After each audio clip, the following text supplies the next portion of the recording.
지역사회 감염이 시작된 지금 어떻게 예방하고 무엇을 조심해야 하는지 자세히 알려드립니다.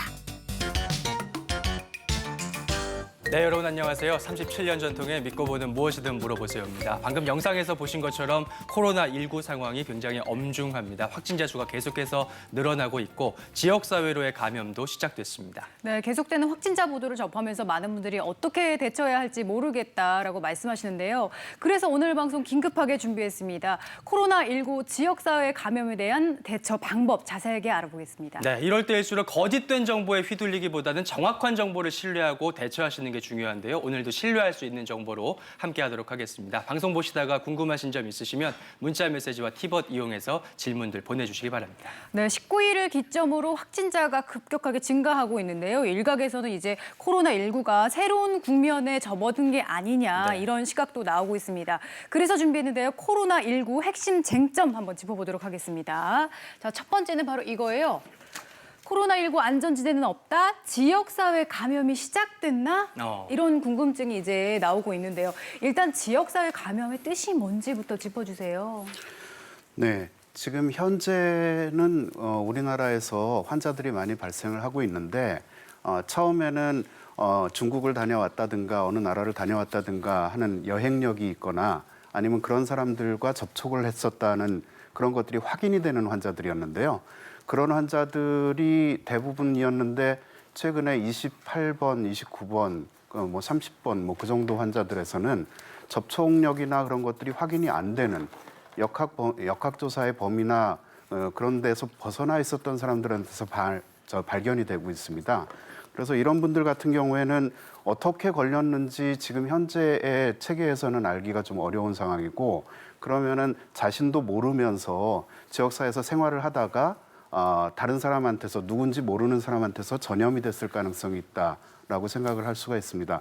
그래서 이런 식으로 지역사회 내에서 자기도 모르는 사이에 활동하다가 감염이 되는 경우를 지역사회 전파 상태라고 얘기할 수가 있습니다. 네.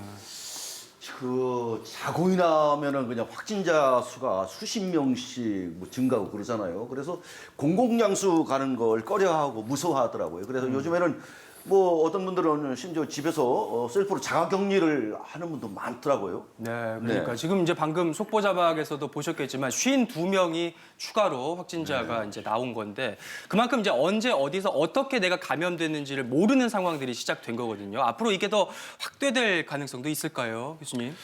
지금 현재 그 속도로 보면은 굉장히 많이 늘어날 것 같고요. 네. 첫날 뭐 20명, 그 다음 날 한 40명 더 늘어났다 그렇게 돼 있고 지금 더 50명 넘게 더 새로 확진자가 발생되고 있다라는 얘기인데 지금 현재 31번 환자가 그 전파자냐 아니면 그 사람도 감염자냐 얘기가 좀 있습니다. 질병관리본부에서도 얘기를 하고 있는데 단체 활동을 많이 하시는 분이고 그런 과정을 거쳐서 감염이 됐을 수도 있고 딴 사람한테 전염시켰을 수도 있고 그런 상황이거든요. 그래서 지금 역학조사가 지금 이런 지역사회 전파 상태가 됐다고 해서 역학조사나 그런 거를 중단하거나 그럴 필요는 없고 최선을 다해서 계속 해야 될 것 같고요. 밝혀내면은 좀 더 경로를 좀 더 알 수 있고 그다음에 잘 밝혀낼수록 그거를 막을 수 있는 방법이나 조치들을 좀 더 잘할 수 있을 거라 그렇게 생각을 하고 있습니다. 네. 근데 또 사실 지금 시기가 코로나19뿐만 아니라 감기나 독감도 유행하는 시기잖아요. 그렇죠. 그러다 보니까 이제 코로나19에 내가 감염된지 모르고 지나갔을 수도 있겠다 이런 생각이 드는 부분도 있거든요. 그러니까 코로나19와 감기 그리고 독감 증상의 차이를 한번 짚어주시면 좋을 것 같아요. 네, 이게 감기, 독감 다 같이 지금 요즘 겨울이니까 많이 생기고 있는 그런 상황인데요. 감기 같은 경우에는 그냥 몸살 기운 있고 그다음에 콧물도 좀 나고 인후통도 있고 그런 일반적인 그런 증상들입니다. 대개는 천천히 시작하고 그다음에 언제부터 시작됐는지 잘 모르고요. 그러니까 나중에 감기 걸렸다는 걸 알게 되면 내가 언제부터 걸렸지 하고 생각해 보면은 아주 명확하게 언제부터인지 잘 모르게 그렇게 시작하거든요. 그래서 감기는 그렇고 독감은 갑작스럽게 증상이 발현되는 거 환자가 느낄 정도로 그렇게 알거든요. 그래서 어느 날 점심때 이후부터 아팠었다라고 그렇게 얘기할 정도로 되니까 증상 발현이 급격하게 나타나니까 금방 알아차는데 이 코로나19인 경우에는 초기에는 감기 증상과 거의 비슷한 감기 바이러스의 일종이거든요. 여러 가지 감기를 일으키는. 그래서 감기 바이러스 유사한 증상으로 인후통이나 열이 나거나 그런 정도 있다가 좀 더 심해지면은 기침, 가래, 그다음에 더 심해져서 폐렴까지 가게 된다 그러면은 호흡곤란 같은 것들이 나타나게 되는 그런 거여서 조금 차이가 있기는 합니다. 그런데 감기와 코로나19가 초기에는 비슷한 증상을 보인다는 게 지금 참 여러 가지 문제를 많이 일으키고 있는 것 같습니다. 네, 서 교수님 실제로 보면 어떤가요? 네, 조금 첨언해서 좀 말씀을 좀 드리면요. 일단 코로나19의 주된 증상은 급작스러운 발열과 기침입니다. 네. 그런데 이 발열은요, 아주 면역이 저하가 됐다든지 아니면은 나이가 많은 고령이나 나이가 어린 경우에는 그렇게 심하게 발열이 일어나지 않을 수도 있고요. 또 해열제에 반응하는 경우가 꽤 있어서 해열제를 드시고 난 뒤에는 미열 정도로 보일 수도 있습니다. 또 감기의 또 다른 콧물이라든지 또 근육통 같은 증상들이 특별하게 이 코로나19에서는 그 중국 우한에서 발표한 논문에 보면은 이렇게 빈도가 높지 않았다고 돼 있기 때문에 물론 단언할 수는 없지만 약간의 차이를 말씀을 드리면 근육통이 이제 독감은 아주 심한 반면에 이 코로나19는 한 40%에서 보고가 됐고요. 네. 또 콧물 증상은 그 논문에 보면 거의 발현되지 않았기 때문에 혹시나 코감기가 주로 오신 분까지 뭐 걱정하실 필요는 없을 것 같고요. 대신에 호흡곤란 한 50% 이상에서 나타났기 때문에 갑자기 숨이 차면서 피해가 묻은 가래가 나온다. 이러면 이건 거의 100% 빠른 진단과 치료가 필요한 상태라고 말씀드릴 수 있겠습니다. 네, 방금 말씀해 주신 의심 증상들 잘 기억해 두셨다가 의심이 된다면 임의로 대처할 게 아니라 1339나 지역 보건소와 긴밀하게 연락하시고 대처하시는 게 굉장히 중요합니다. 이거 기억해 주시고요. 다음 팩트체크 들어가겠습니다. 의사가 권한 코로나19 진단검사 거부할 수 없다. 이거 맞나요? 틀리나요? 서 네, 교수님? 맞습니다. 어떤 분들은 잠깐 콜록콜록 기침만 살짝 하셔도 내가 혹시 코로나19인가 걱정하시는 분도 있는 반면에 굉장히 두려워하셔가지고 진단 자체를 거부하시는 심리가 있는 분도 있으실 수가 있는데요. 이런 경우에 이제 의사가 의심해서 그 진단적 검사를 권유를 했을 때 거부하시게 되면 굉장히 앞으로의 어떤 관리가 굉장히 어려움을 겪게 됩니다. 이런 질환은 어떤 신종 감염병이기 때문에 개인의 문제가 아니라는 사실을 꼭 기억을 하셔야 되는데요. 사실 저희 의사들 입장에서도요, 지금 이렇게 문을 열고 모기를 잡아야 되는 뭐 그런 어떤 것과 유사한 아주 정말 어려운 그런 난관에 사실 부딪혀 있습니다. 어제 20일부터 새로 당국에서 내려온 어떤 진료 지침을 보면요. 의사의 판단하에 코로나19가 의심이 된다면 적극적으로 검사를 하라는 지침이 또 내려왔는데 이때 당연히 아주 적극적으로 협조를 해주셔야 되는데 사실은 검사를 안 할 권리는 있지만 거듭 강조하지만 개인의 문제가 아니라는 점을 꼭 기억해 주셨으면 좋겠고요. 물론 개인 손 위생이나 마스크 같은 철저한 위생을 더 강화하는 것도 중요한 부분이 될 것 같습니다. 네.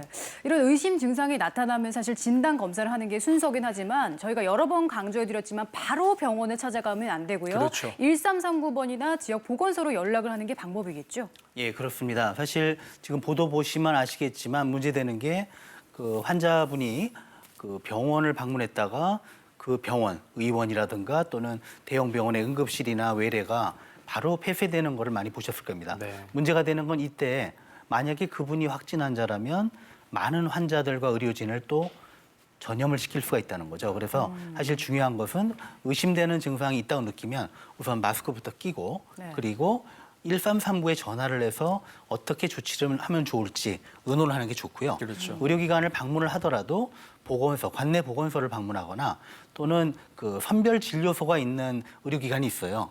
거기서는 환자를 볼 때 전염이 되지 않도록 여러 가지 조치를 하고 진료를 보기 때문에 문제가 없거든요. 네, 그런 것을 이용하는 게 좋겠습니다. 네. 그런데 우리가 그냥 무턱대고 병원 가는 수가 있잖아요. 가는 경우가 있는데요. 진짜 무턱대고 병원 가서는 안 되겠다는 생각이 들어갔는데요. 근데 선별진료소에 대한 정보를 어디서 얻는지 그리고 선별진료소에 가서 어떤 검사를 받고 있는지 김 교수님 알려주시죠. 네. 지금 다 알고 계시겠지만 1339라는 전화번호가 있고요. 네. 이 전화번호를 연결하면 전국 어느 지역에서든지 가까운 선별진료소로 연락이 되게 돼 있습니다. 그래서 나는 어디 사는 누군데 이런 증상이 있다라고 해가지고 이게 병원에 가봐야 되느냐 검사를 받아봐야 되느냐라는 걸 먼저 상담을 받고 그쪽에서 검사를 받는 게 좋겠다 하면은 안내를 받은 선별 진료소로 가는 게 가장 좋은 방법이고요. 네. 선별 진료소를 갈 때는 우선은 마스크를 쓰고 가셔야 될 것 같고 다른 사람한테 전염시키지 않도록 그다음에 확진자는 아니지만 어쨌든 가능성이 있는 환자니까 그다음 병원에 도착하게 되면은 꼭 대부분의 병원이 지금 다 돼 있는데 그냥 병원으로 바로 들어가지 마시고 입구에 대개 선별 진료소가 어디라고 이렇게 안내하는 문구가 다 붙어 있습니다. 그래서 네. 그 선별 진료소 쪽으로 가시는 게 중요하고요. 거기서도 또 안내를 다 해주기는 하지만 그리고 거기서 이제 검사를 하시게 되면은 일반적인 문진 같은 거를 추가로 더 하면서 정말로 확진 검사가 필요한 건지 그런 것들을 하게 되는데 전에는 이제 며칠 전까지는 얼마 전까지는 처음에는 12시간 이상 한 2일까지 걸리는 그런 그 검사법을 사용을 하고 있었는데 새로운 검사법이 다 개발이 되고 키트가 만들어져서 지금 현재는 PCR로 해서 한 6시간 정도면은 검사 결과가 나옵니다. 그래서 그런 검사 결과를 보고 거기에 맞게 해당하는 치료를 받으시면 될 것 같습니다. 그렇군요. 다시